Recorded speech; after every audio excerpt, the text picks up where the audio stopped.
napakaganda nitong gawaing naganap ngayon. No? First time ko po sa tagal kong nagsisilbihan sa ating pamahalaan. Ngayon lang po nakita ng ganito kalawak, ganito ka-well-attended na pagpupulong ng iba't ibang lokal na opisyal from all over the Philippines. Andito rin ang mga members ng Diplomatic Corps. Andito rin yung mga aid agencies tulad ng USAID, World Bank. Andito po ang GIZ at iba pang mga international agencies na tumutulong sa ating pamahalaan. So, napakaganda itong nangyaring gawain.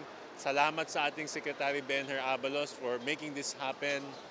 Salamat sa ating ULAP officials who supported this and made this happen. All our member leagues from the governors, vice governors, board members, city mayors, municipal mayors, vice mayors, councilors, NMYL or young legislators at yung kababaihang mambabatas na lokal. Salamat dahil kayong lahat sumuporta. Pati sa ating mga barangay, Liga ng Barangay, thank you very much for making this, being part of this historical meeting.